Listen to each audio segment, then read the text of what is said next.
My name is Hunter Cheney. I'm one of the directors for the Collings Foundation and the American Heritage Museum. I have a little story to tell you about my experience with women Air Force service pilots. One of the big programs that the Collings Foundation had operated for 30 years was the National Wings of Freedom Tour. Think of this tour as an interactive flying memorial for World War II veterans. So we take these World War II bomber and fighter aircraft and we fly them around the country in this magnificent tour where people have a chance to tour through and fly in these World War II aircraft. Every now and then we have the opportunity in the years of flying. I'm going to turn this off because I need to get some headphones. So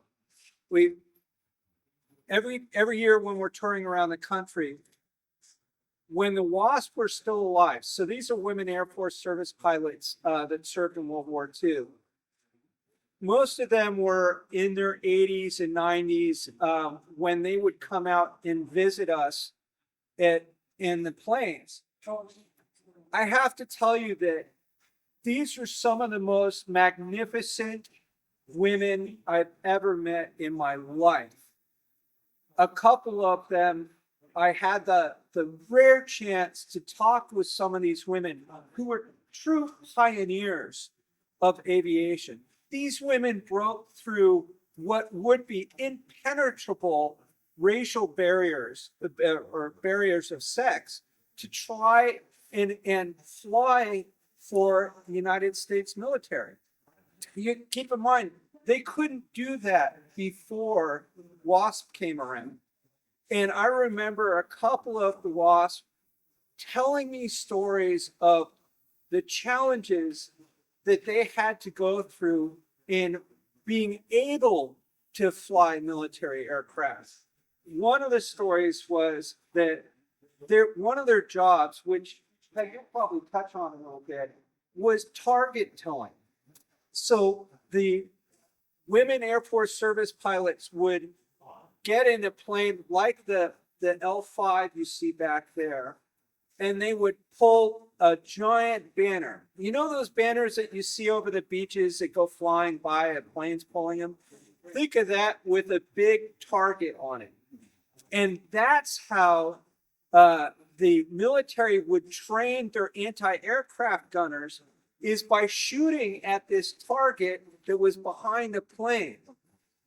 To tell you that so if any of the guys found out that a WASP pilot was towing the planes, or towing the targets, they would fire on the plane. That's just one story of the kind of discrimination that the women had in flying these planes. The pilots at the time didn't think women were capable of doing such feats. So you can imagine the great effort that these women did that set the foundation of how women can fly in the military today. And that's why it's so special for me personally to have you here to talk about these extraordinary women, and particularly your mother, who was a WASP pilot. So without further ado, please welcome Peg, and thank you. Hi, thank you all for coming. You came out on a rainy day, and I hope you haven't been bored. I hope you've enjoyed this whole beautiful air show space. And thank you, Hunter, for having me come to the Collings Foundation, which seems to do an awful lot of wonderful historical preservation and education. So, in the 1940s, Canada, England, and China all used female pilots to assist their militaries. But the United States was stubbornly resistant to the idea until the need grew too great. There were two female aviators named Jackie Cochran and Nancy Love. And they took groups of American female pilots to Canada and to England to fly for those militaries and to transport planes. So their programs were called the WAFs, or the Women Auxiliary Ferry Squadron, and the WFDIDs, which were the Women's Flying Training Detachment. And those two groups eventually melded together to become the WASP. And both of those women managed the WASP program, but they always saw each other as competitors, and they never resolved their differences, and they never became friends. So my mother, Ruth Franklin, grew up in Woodstock, New York. And in 1940, she was 21 years old, and at the little airport in Kingston, she earned her pilot's license. Within months, she was the first woman in Ulster County to become commercially rated, and then she became a flight instructor at that airport. So Francis Hasbrook owned that airport, but they also owned another one in Sanford, Florida. So every fall, the instructors would take the aircraft down to Florida and instruct through the winter, and then in the spring, just like migrating songbirds, they would fly the planes north again and instruct through the summer.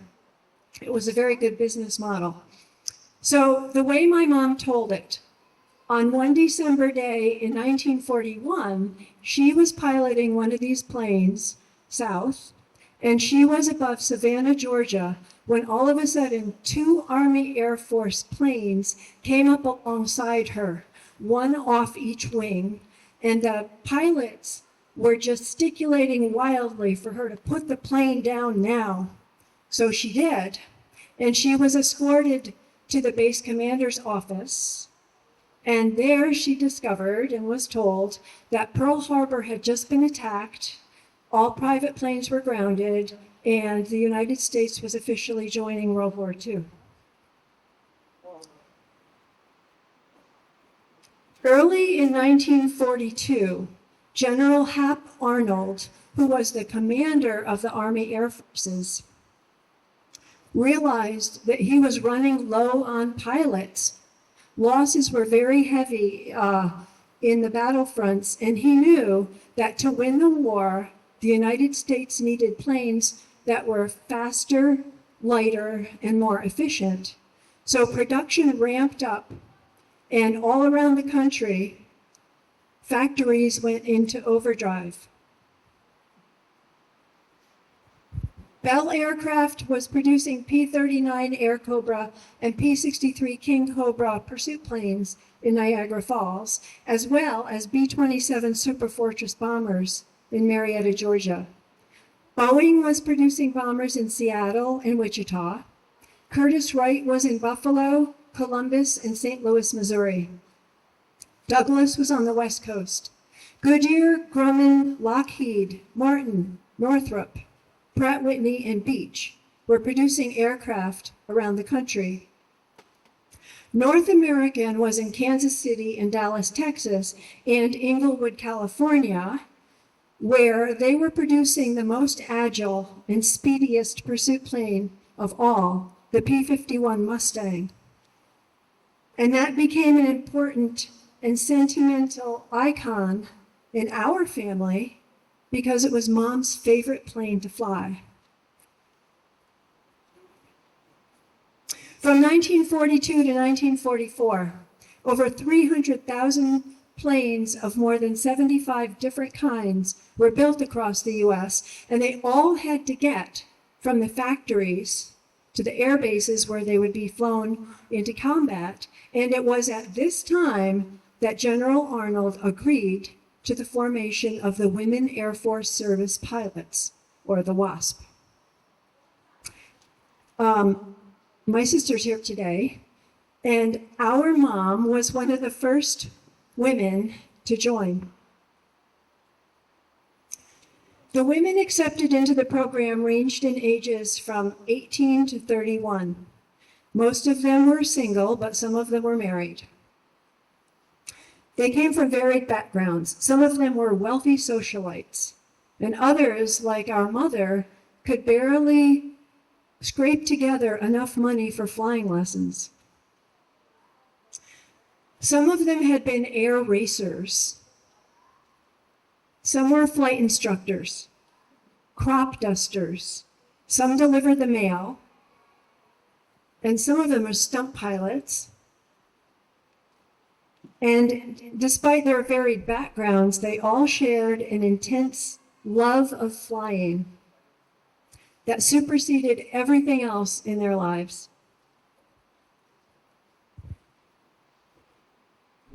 So the later classes of the WASP, oh, and I'm sorry, I'll do that later. Let's do this first.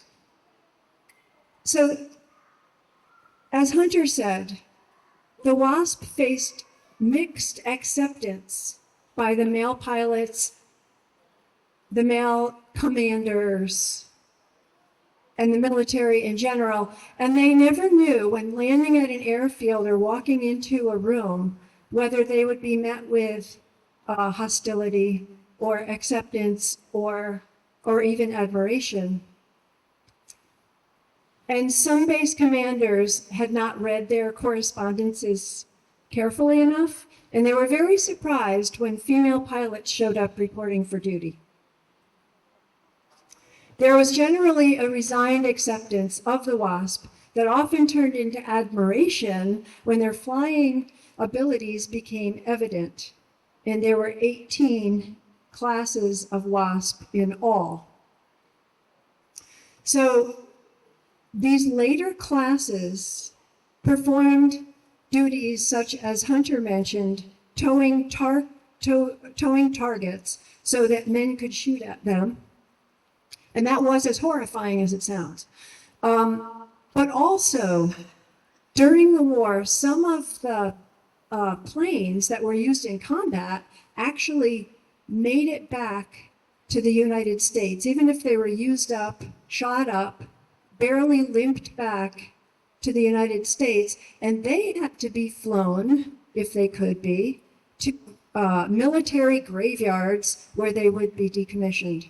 And it was up to many of these women to try to fly those used up planes, usually across the country to California, to these graveyards, and some of them didn't make it. Well, our mom was in the second graduating class. And after her 6 months of training, she was assigned to ferry brand new planes to air bases around the country. And these women had to know how to fly several different kinds of planes. Now, when the men took them overseas, a pilot would be assigned one plane that he had to learn how to fly. But the women never knew what factories they were going to be sent to and what planes they were picking up. So they had to know how to fly multiple kinds of planes. And our mom learned to fly 19 different kinds of planes, including trainers, bombers, transports, and more. And mom was one of only 134 WASP who qualified to fly pursuit planes, fighter planes. She flew nearly 1,500 flight hours in the program, mostly in P-47 Thunderbolts and P-51 Mustangs.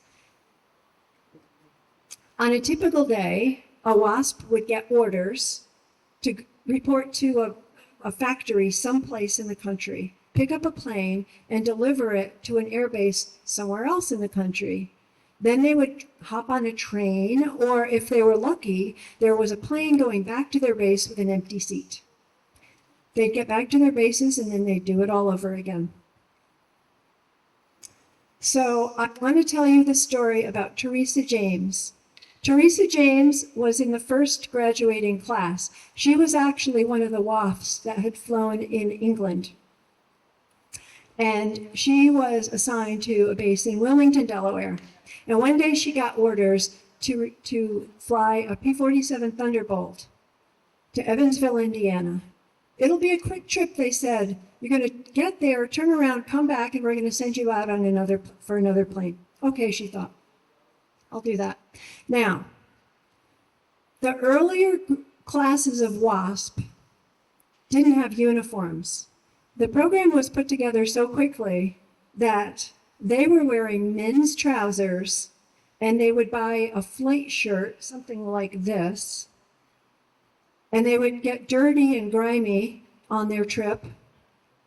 And they always tried to carry a go bag that usually had some personal effects, a brush, a toothbrush, maybe a change of clothes, at very least a skirt and a nice blouse, because in the 1940s, 50s, and 60s even, it was very common that restaurants would not serve women who were dressed in trousers. And you never knew if when you landed someplace, a handsome officer would invite you out to dinner. So they always tried to carry extra clothes with them, but this was going to be a quick trip. So she said, okay, she hopped in the plane, she got it to Evansville, she landed and inquired about how to get back to her base. And they said, well, we have another P-47 that has to go to Long Beach, California. It's not ready to go right now, but could you take it for us? Well, Teresa James was too shy to tell them that she was not prepared to spend the night. So she said yes. And she had a couple dollars in her pocket, so she went to the base PX and she bought a comb or a toothbrush. And they put her up in nurses' quarters because also there was no housing for women on these bases. And if they were lucky, there were nurses' quarters nearby. And that wasn't always the case either, in which case they were often housed with a family that lived near the base. In any case, Teresa James went back the next day to pick up her plane, but it wasn't ready. And it wasn't ready for 3 more days, at which point the bad weather had moved in, like today, and she was grounded for 4 more days. And by that time, she was wrinkled, she was a mess, and she was really unhappy. Finally, she got the plane to Long Beach, California. She landed and she told them, I am going to be so happy to get back to my base. Oh no, they said, we have a P-51 that has to go to Fort Myers, Florida. But I've never flown a P-51, she said. It doesn't matter, they said. Take it up, feel how it flies, shoot 3 landings, and you're good to go. So Teresa took the plane up. Now a P-47 Thunderbolt, which she was used to flying, is much different than a P-51 Mustang, even though they're based on the same model. They made the P-51 so much more agile and speedy and maneuverable. And it took her a little while to figure out how to fly it. She finally did, and then she saw a fog bank rolling into Long Beach, as they do, and she knew she had to get on the ground before she lost visibility. So she got back to the airport as fast as she could. She hit the runway much faster than she should have because she was used to landing a big P-47. Anyway, she bumps the airplane down the driveway and she came to a halt just as the fog bank rolled in. The next day she showed up, ready for practicing her 2 more landings, and they said, oh no, you're good to go. You got it up, you got it down, you're good to go. Go ahead. So she did. She got the plane to Fort Myers, Florida, and there was an AT-9 that needed to go to Oklahoma, and so on, so that by the time Teresa James finally got back to her base, she had been gone for 31 days. And she never again believed them when they told her it would only be a short trip. So, 1,074 women became WASP. And during the 2-year program, there were 38 fatalities. The error record of the women was 1/7 that of the men. And their reputation in military aviation is legendary. Well, Mom was nearly one of those fatalities twice, because flying brand new planes carries its own risks. What if a factory worker made a mistake? Or what if a part was defective? And there were always rumors of sabotage in the background. So Mom had just lifted off the runway in Tulsa, Oklahoma. She tried to retract the wheels of her P-51 and they jammed. And her engine died, and she was traveling at 150 miles an hour above the runway, a very narrow runway that had fuel trucks, train track at the end, and a crowd of people waiting to get on one of the first commercial airliners. She was able to put the plane back on the runway, very happy that her wheels had not retracted. And she jammed on the brakes, and she wore the wheels blew, and she wore the hubs down. They sparked all the way down the runway, and she managed to avoid the fuel trucks and the rapidly dispersing crowd at the end of the runway.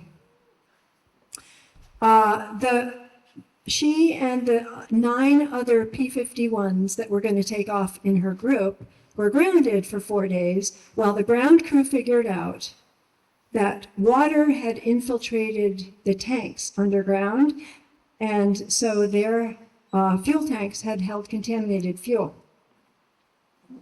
Another time, she was 8,000 feet above Minneapolis, Minnesota. She was flying a P-63 King Cobra from Niagara Falls, New York, to Great Falls, Montana. And at 8,000 feet over Minneapolis, she realized she was running low on fuel. So she reached over, she toggled to the second fuel tank, and her engine quit. So she had to figure out, in the space of a nanosecond, what happened and how to fix it. So she realized, of course, the fuel line, something's wrong. She switched back to the main tank, and then she did the only thing she could possibly do, which was put the plane into a nose dive, hoping that the propeller would turn fast enough to restart the engine. And she didn't know at the time that the P-63 was not the airplane you wanted to do that with, because they were very prone to going into a flat spin. Well, obviously she was successful, because here I am. She flew on to Fargo, North Dakota, and put down at one of the airfields there, and the mechanic on the ground discovered that one of the factory workers had neglected to remove a small plug in the tube, the fuel line to the second tank. He removed it, she went on her way, and she delivered her plane. But I do want to tell you about Hazel Lee. So Hazel was the 31-year-old. She was the oldest of all of the WASP when she joined, and she had many years of flight experience before she joined. And my mom liked her very much. She said Hazel was the friendliest person she'd ever met. So on Thanksgiving Day of 1944, Hazel was delivering a P-63 King Cobra, just like my mom had done, from Niagara Falls to Great Falls, Montana.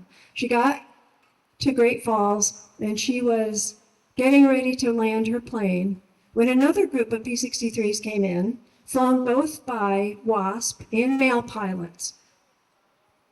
So one of those planes had a malfunctioning radio. And that pilot had used hand signals with another pilot to actually communicate with the control tower on the ground. For some reason, that plane drifted above Hazel's plane when she was preparing to land. And neither pilot knew it. Neither pilot was aware of it, but the control tower saw what was happening and yelled, "Pull up," to the uppermost plane, which of course could not hear because of the malfunctioning radio.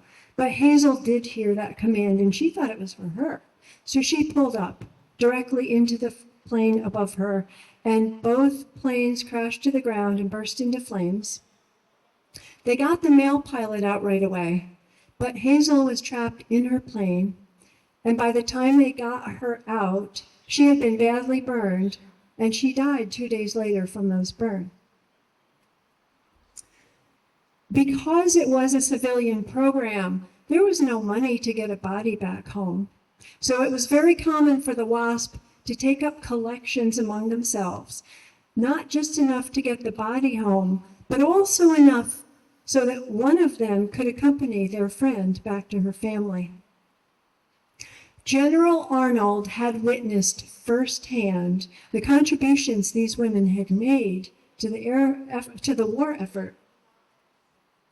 And he tried to convince Congress to militarize the program to ensure its continuity. But the measure in Congress was defeated by 19 votes because some men in Congress thought, first of all, that women couldn't fly planes, and secondly, that they shouldn't fly planes, and also that they thought they were taking jobs away from the men. So, on December 20th of 1944, the WASP flew their last flights and they packed up their bags. And without any thank you or closing ceremony or recognition for what they'd done, they went back to their lives. And it would not be until the 1970s, which was more than 30 years later, that women would again be trusted to fly military aircraft. So our mom returned to her job as a flight instructor in Kingston, New York. And after the war was over, my dad got out of the Army. He and his brother thought they should take flying lessons. So they went to the airport, and two instructors walked toward them. And our dad said to his brother, "I'll take the pretty one." And a year later, they were married. And they moved to my grandparents' farm in the Catskill Mountains with two Piper Cubs, which are sweet little yellow planes, which they called paper cups. And my mom instructed for a bit longer. So in 1977, Jimmy Carter, who was the president at the time, signed a bill that militarized the WASPs and granted them veteran status. And when our mom died in 2009, she had a military funeral. And in 2010, Congress awarded the WASP the Congressional Gold Medal. And my sister and myself and our brother and our friend Ignace back there, went to Washington with other WASP families for the ceremony. And there weren't many WASP there because they were getting older. Over the years, the WASP had held reunions around the country periodically so that they could get together and relive their glory days and remember that time, that special time in their lives. And every reunion that they held, there were fewer and fewer WASP.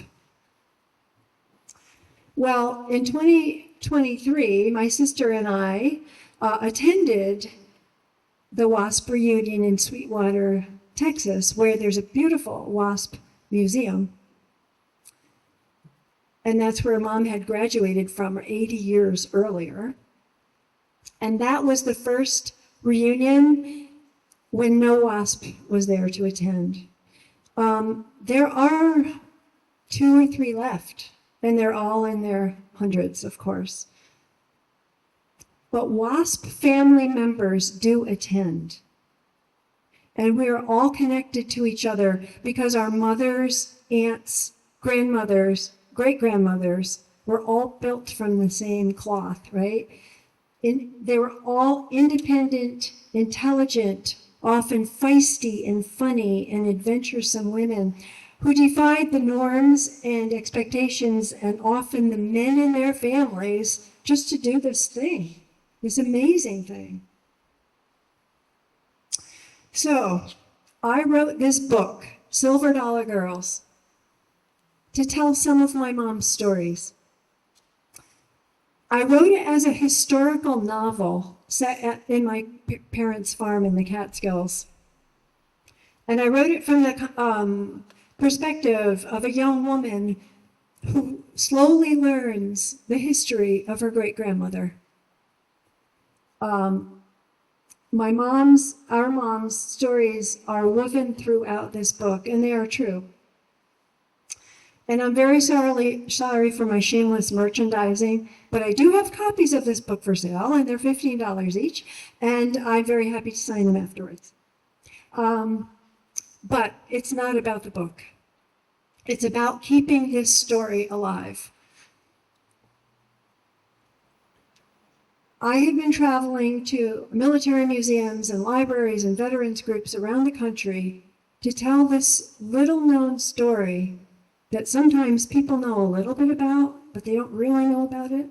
And I'm just happy to have the opportunity to tell the history, or really her story, right? And I thank you very much for letting me do that today, because I really am grateful for every opportunity that I have to talk about my mom and the WASP. And I can take some questions. Thank you.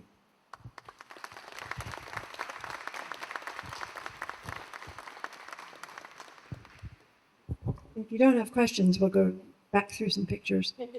And that's my mom. Right here? Yep, Ruth Franklin. Yeah. And her graduation ceremony. That's Jackie Cochran and my mom. Yep, she was pinning the wings on my mom. And mom in her bomber jacket, which is actually on display at Airforce Museum in Dayton, Ohio. Mom's kneeling, first one in the bomber jacket. And for some reason, so I guess the guy, I don't know why the guys are in the picture, but they just wanted to be, I guess. It has to be 63 in the back, right? I am looking for the answer to what airplane that is in the back, because, yes. D? It's a D? Looks like a bubble. Thank you. It says 61, because 51 said have a cannon in the nose.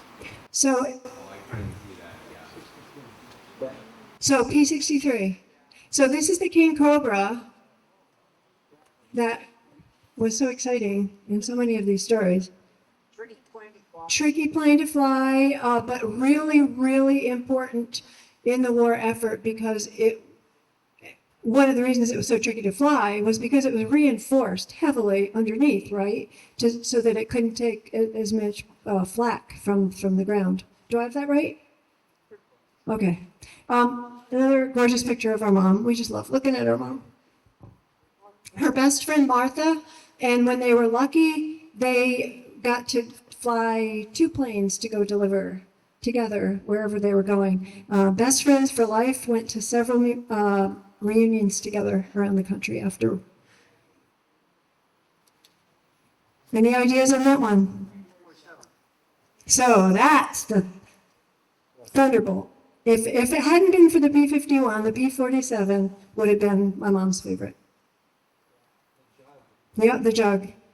Mom and Martha, and finally the women got designer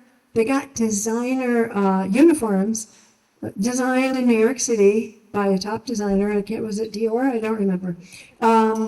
Because finally attention was paid to how they looked, and but they wanted them to look very fashionable, and they did. Okay, parachutes, right? So the WASP were always issued parachutes for their trips. And it wasn't until the WASPs started jumping out of the airplanes to save themselves and were not saved by their parachutes that the military realized they had never received training on their parachutes. So after some fatalities, they actually built a tower in Sweetwater so that they could instruct the women how to properly use their parachutes. Martha again. Mom. That's quite a pose. It's, she was pretty cool, right? Yeah, striking. Yeah. And Mom and Martha delivering a couple of planes to some places. Oh, I think that was Dayton or someplace like that. Yep. So this was Teresa James, who had that 31-day odyssey. Okay, this one I have no. So this was in my mom and dad's collection of photographs, and this is I have not gotten an answer on that one yet. I don't know. It might be a British one. It may be It's a B-18 Bolo, What is it? B-18 Bolo.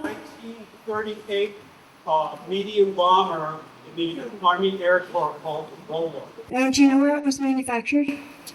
I think it was a Curtiss aircraft. Curtis. Okay. Probably manufactured upstate. Thank you. I didn't take notes. Tomorrow I have to write these down. Thank you. Good job on that. Okay, this was Hazel Lee. She was the Chinese American who was the last to die, or one of the last WASP to die on duty. And she was a pistol. She would, before the women took off in their planes, she would take red lipstick and she would write the Chinese characters for the woman's name who was piloting the plane. She landed. She had a mishap one time in training. She ended up in a farmer's field in Texas because she had to land in his field, and she had her Chinese name written on her tail fin, and the farmer was convinced that the Japanese had infiltrated Texas and they were going to take over. And it took her a while to convince him. Oh, and he thought she was a man, so she also had to convince him that she was a female Chinese American training in Sweetwater, and could she please use the phone to call for help. So finally they gave her milk and cookies and let her use the phone. So that was my mom in her P-51. Look at that one. Sorry, that was a Piper Cub next to my grandmother's house. So, as I said, Mom and her best friend Martha attended quite a few reunions over the years, and fewer and fewer to attend. But they had a great time. They had great lives. And they were never happier than when they were all together. This is Vi Cowden, who was a spark plug. She, about this high, and just Energizer Bunny. I couldn't keep up with her, and I don't know how old she was there, probably in her late 80s. And Mike's the one that told me the story about getting shot at while towing. oh, she was the tow target operator. Oh, yeah. So, I'm not sure if she's still alive, or did they, she may have just passed. Yeah. And, this one always tugs at my heartstrings. To the best women pilots in the world.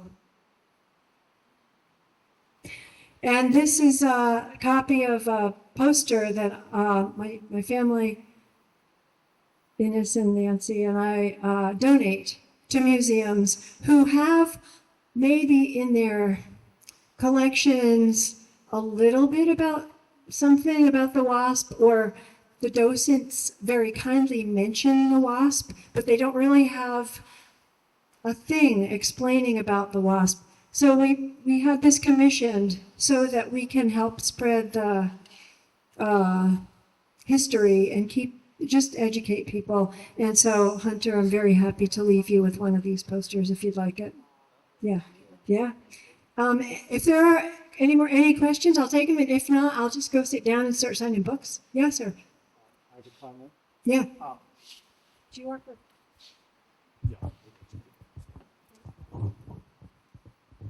My college roommates mother was a public school librarian in San Francisco. And during the 1950s, 60s, and 70s, you might have met Elizabeth Keats Munoz in the library, and you would never have guessed that she could fly a dozen planes and a bomber. So she was in a 1943 class. I'm not sure if she had a pilot's license before the war. She married a Mexican Airforce pilot and did that through the duration. Oh, that's lovely. Thank you for that story. Yes, another one over here. Can you talk about the role the women's Army service pilots played in getting the B-29 bomber accepted into service? Do you know that? Oh, so, okay, the question was, can I talk about how these women helped get the B-29 bomber into service? B-29 is a really big plane. It's massive, and it's scary looking just sitting on the ground. So this is what I know, and if anybody wants to add to the story, please do, that men were hesitant to fly the thing because it was intimidating. It's still intimidating. It's intimidating. So what they did was they called up Jackie Cochran and said, could you please send 2 women to actually bring the bomber to the air base? And she said, yeah, sure, okay.